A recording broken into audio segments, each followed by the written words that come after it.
Hey guys,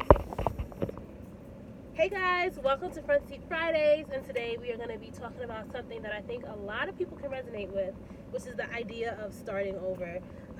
Whether you're starting afresh and it's new, whether you're doing something for a long time and you realize you want to change careers, you want to pursue a new passion, it's very, very scary to go from doing something you've always done to taking a risk, to taking a leap, and going into new territory, Mary.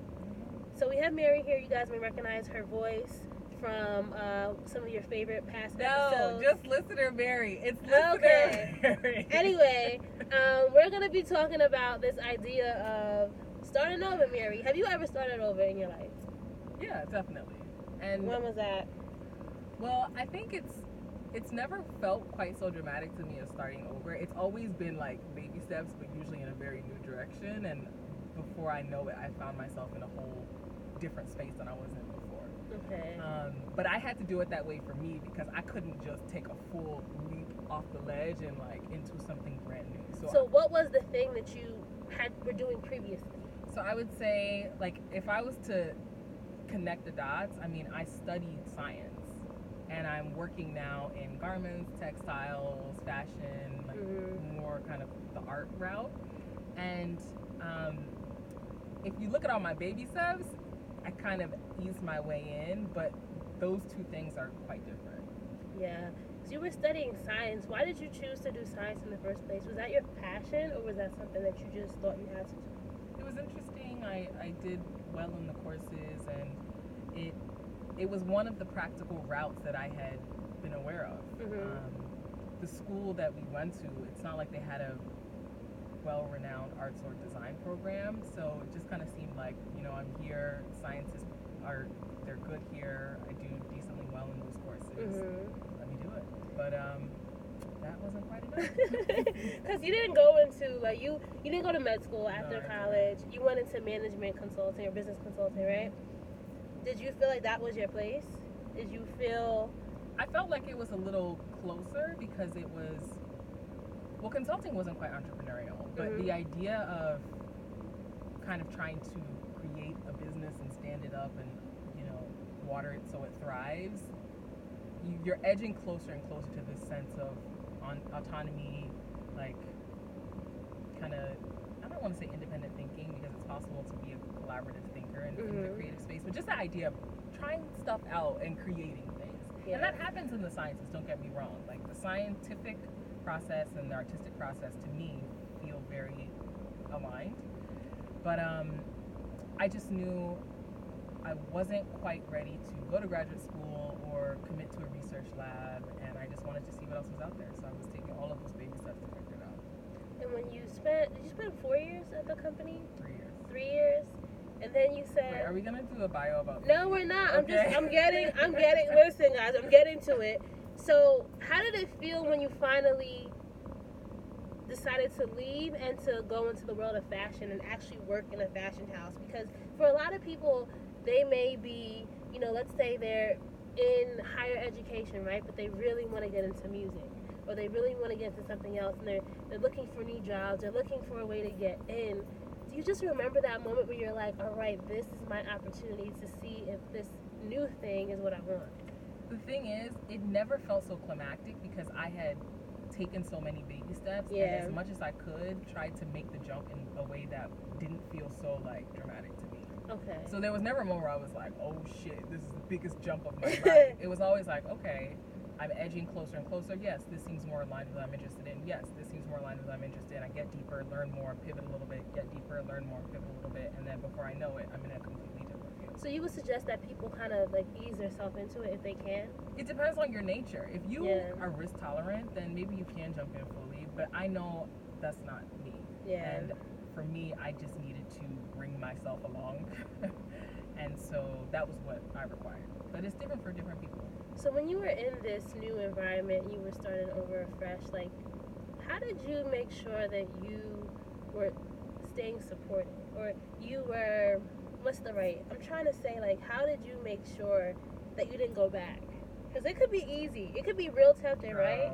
Was it tempting? In my corner. And okay. this is one advice that I think is so important. Like, just surround yourself with people who who you communicated, like, the things that you hope for, the things that mean something to you, your value systems, so they can remind you. Because sometimes you're deep in something and you're like, oh, this is easy, let me keep going here. Or like, this is convenient, let me keep going here. When really what you need to do is, you've learned all you need to learn in that place. It's time for you to step out and continue on, forge on the path ahead, even though it might be more difficult. Yeah. So I would say the thing that kept me grounded was all of the people in my life who just helped remind me, like, you're pushing towards something, maybe beyond this, or maybe it is staying in this thing for longer, but also it might be outside of that. So be open to that, and don't ever feel like, you just gotta stay where you are.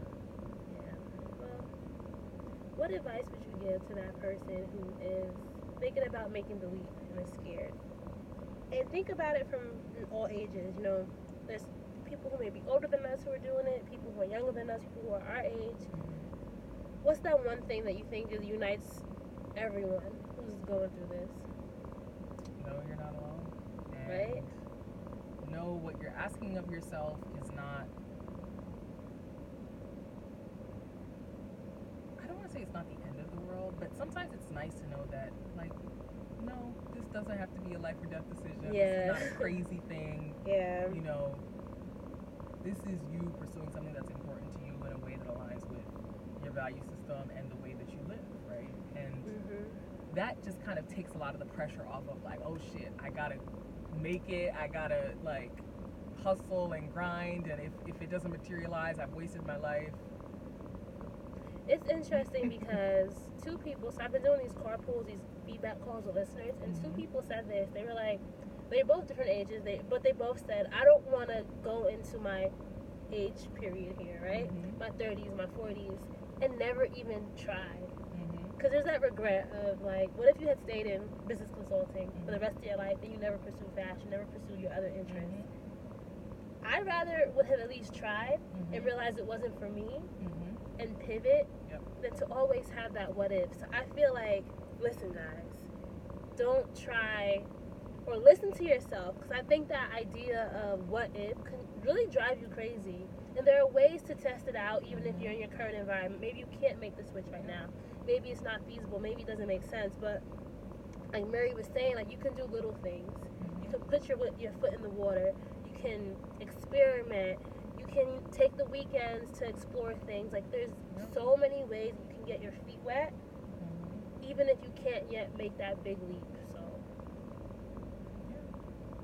And I think also sometimes that moment of reflection is also about arriving at a point where you're happy with the life that you're living, whether it's, pursuing a professional passion or not. Because I also think, like, dream driving can also be, like, owning your own home and raising a beautiful family. It could be, recycling consistently and, like, taking care of an animal excellently. It could be staying in touch with your relatives. And I think for me, especially now that I'm back at home with my family now, I am one of those people who derives a lot of joy from professional passions, but I also really appreciate the fulfillment that comes from, like, watering the relationships I have with the people who have been around me. Whether that comes with, like, like, we hustling and making money together or not. Yeah, I know what you mean. And so I'm realizing now, even as I get older, where my value system is. Yep. So, yeah. This was a quick little chat, and I really enjoyed it. Me too. Was it casual enough? I feel like it was, right? I hope so. I think it was good. All right. Before we go, how did you feel about some of the stuff that we did today, just like the play and experimentation? Oh, yeah, so we did play around today, and you're working on a project. You're so secretive. I don't even know what it is. It might be part of something bigger, something smaller, who knows? But we did something today that it made me realize I love two things. It made me realize I like being not a guinea pig to other people's projects, but I like being part of a team. So I like being directed, because sometimes it's somebody who's always the one who has to come up with the idea and always trying to pitch projects to other people. It's nice being in, like, the driver, in the passenger seat, and being part of somebody else's dream. Yeah. So I was very happy that you allowed me to be part of your projects. I can't wait to see the end of it. And it's also just makes me realize that these are things that I've loved since childhood. Like, I've loved dressing up. I've loved creative concepts, figuring things out, executing on those creative ideas. So Did it make you nervous that I didn't have everything outlined when we started? I mean, I just trusted your instinct. Okay. So you didn't make me nervous because I trusted that you were figuring it out. And I also kind of like not having the pressure of having to think about what's next. Like, at the end of the day, it's up to you if you want. And I'm just here to kind of be the, I guess what's the word? Vessel? Yeah, like, not a vessel, but you know, like, I don't know if this is a lazy thing to say, but I like just not having to think about what's supposed to be part of it, but giving you feedback, but not having to be responsible for the final image. Like, kind of like a model, and I'm like a tool. I'm like a no. I don't mean it in that way. Like, I hear what you're saying. Like, you we get on can't a find the word. We can't. There's a better word. There's a better word. Most definitely, there's a better word. Okay. Bye, guys. Keep dreaming, keep driving. As always. Bye.